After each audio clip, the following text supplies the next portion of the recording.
Bismillahirrahmanirrahim. Assalamu alaikum. This is our lecture number 15 of Educational Psychology EDUC 3112, and it is the last lecture of the unit number 1, Introduction to Psychology.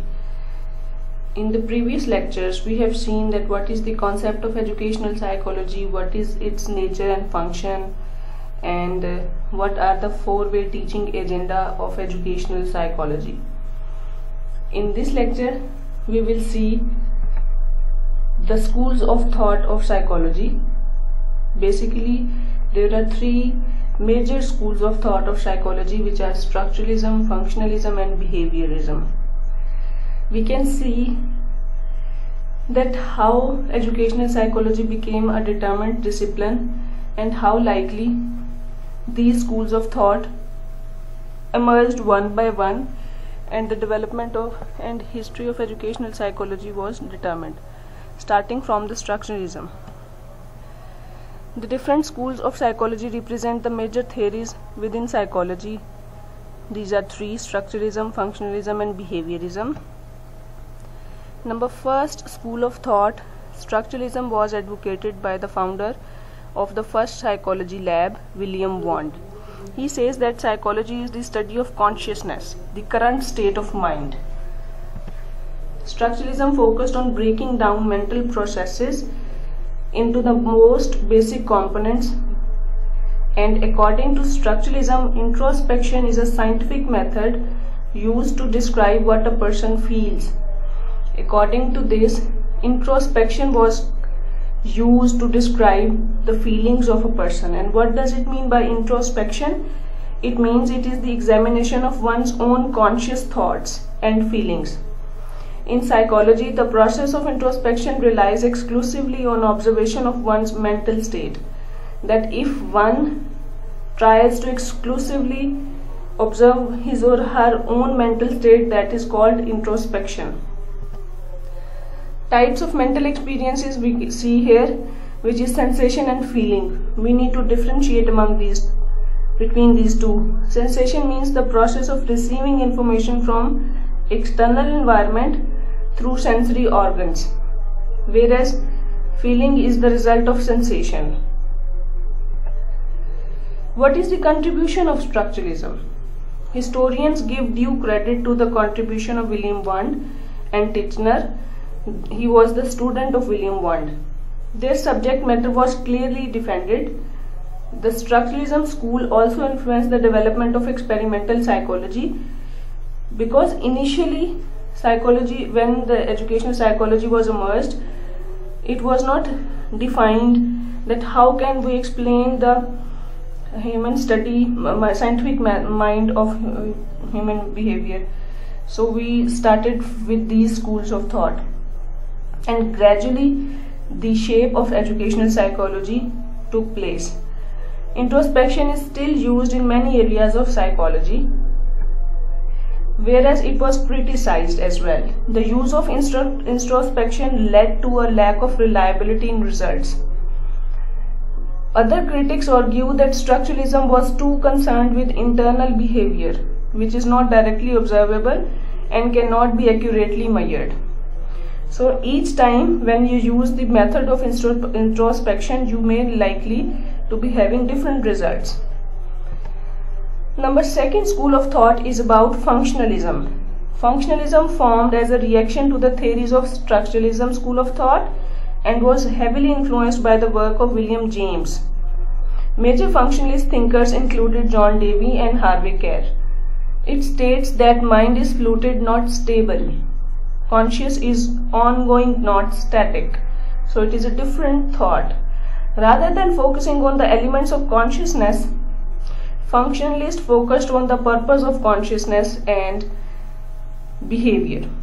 Functionalism also emphasized individual differences, which had a profound impact on education.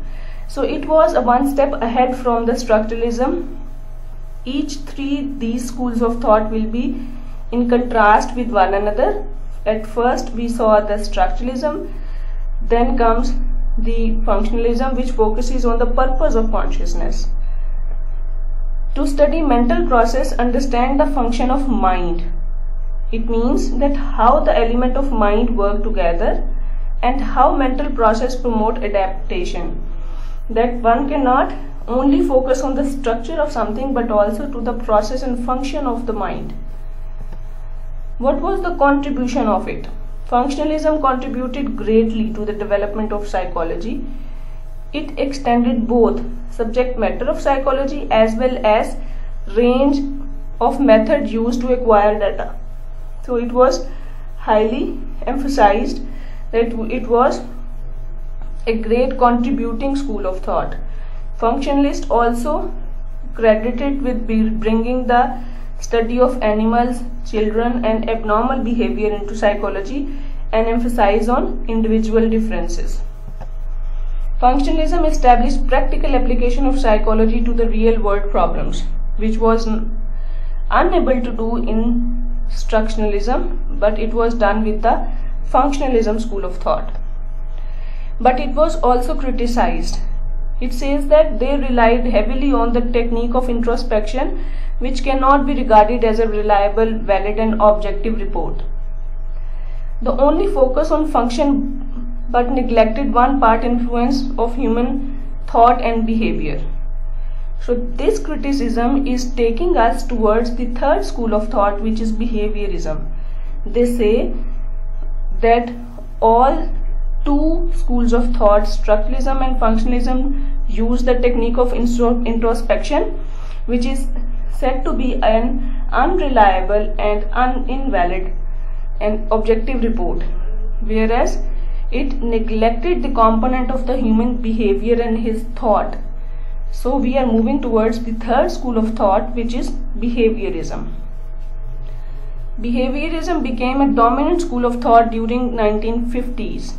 It was based upon the work of thinkers such as John B. Watson, Ivan Pavlov and B.F. Skinner. So there were so many psychologists who work in the paradigm of behaviorism, in the schools of thought of behaviorism.